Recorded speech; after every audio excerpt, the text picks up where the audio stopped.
Last summer, after 11 years and over 100 million devices sold, Google announced the end of Chromecast production, which is still available now until the stock is completely depleted in the warehouses. One major chapter has come to an end, but it seems another one is just beginning. Of course, Google had no intention of leaving the streaming device market and surrendering its significant share to Roku, Apple, Amazon, or Xiaomi. Chromecast is being replaced by a new generation device called the Google TV Streamer, which we plan to thoroughly review in today's video.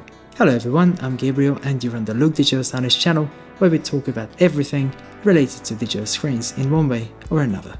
Before diving into today's exciting topic, let's sort out the YouTube routine. Hit the subscribe button and the bell icon below this video to be the first to know about the new cool content on our channel. Great, thank you very much. So in today's video, as usual with reviews like this, we'll start with an unboxing, move on to features and specs, compare the newcomer to the retiring Chromecast, and of course subject it to a lurid look test to see if it's suitable for use as a digital signage player. Well, let's get started. Right away you may notice the box is larger than Chromecast's. The reason becomes clear as soon as you open it. With this device, Google has moved away from the familiar box-shaped form factor. Instead, they've doubled the size, creating something closer to a small TV box. Despite the size change, the sleek design of the device makes a great first impression. It's one of those gadgets you not only want to look at, but also touch. Well done, designers. What else is in the box? Predictably, we have a remote control with batteries included. Cool. I don't remember such a luxury option in the Chromecast kit. Then there's a power adapter and a USB-C power cable, but no HDMI cable. Seriously? An HDMI device without an HDMI cable in the box? Come on guys! Not very customer friendly, especially with a $100 device. But let's move on. Now to the fun part, the specs.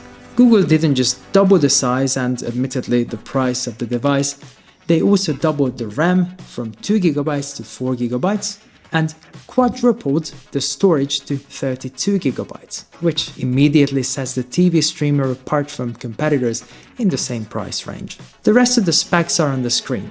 It's worth noting that the fairly fresh 4-core MediaTek MT8696 and the latest Android TV 14 are responsible for the performance here. We also highlight the presence of Dolby Vision and Dolby Atmos, which almost noticeably improve the quality of the picture and sound.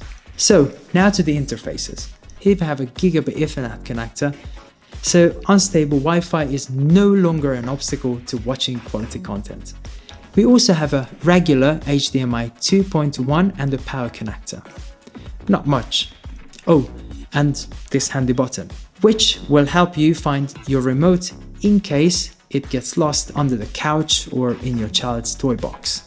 Of the functional goodies, TV Streamer offers Google Home integration, allowing you to control cameras, switches and other smart home devices from one central hub.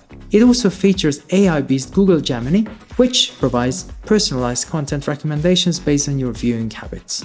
Among the shortcomings, I would highlight the lack of VRR and ALLM, which is bad news for gamers, as well as the lack of USB ports, which means you cannot connect peripheral devices to the streamer. And now, let's briefly compare the new TV Streamer and the Chromecast. Why briefly?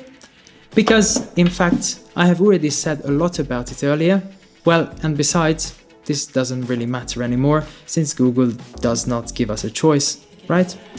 So now, you visually see the difference in the dimensions of the two devices, about 2 times, as I said. Google claims that the new processor is 22% faster, which with improved RAM, ROM, and the updated Android platform, deliver noticeably enhanced performance. The AI features available in the streamer also improve usability. However, Chromecast has some advantages to my mind. It has built-in HDMI cable, and its compact size makes it easy to hide behind the TV. The TV streamer's larger dimensions could pose challenges for discrete placement. It's totally okay for home usage, but can be a problem in digital signage setup. Anyway, a bit of a double-sided tape can help here. Oh, and about digital signage. As usual, we subjected the device to load testing by installing the Look app from the Play Store.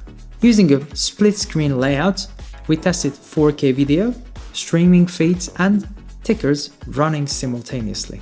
Everything works smoothly without complaints. While the difference in performance compared to Chromecast isn't dramatic, the TV streamer, let's say, offers a higher margin of reliability. Well, let's sum it up.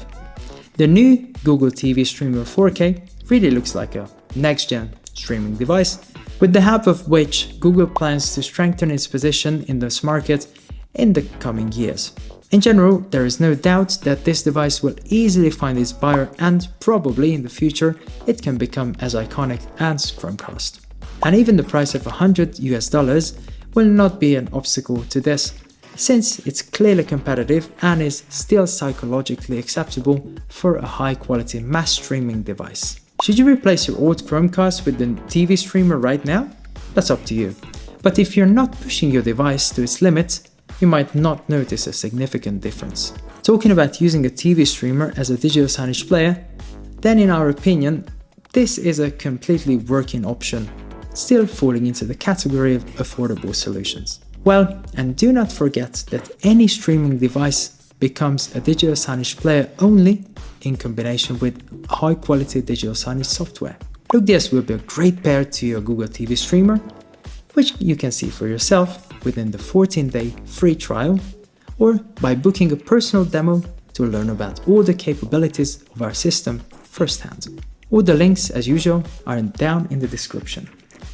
Well, that's all for today. If you found this video helpful, please don't forget to give us a thumbs up.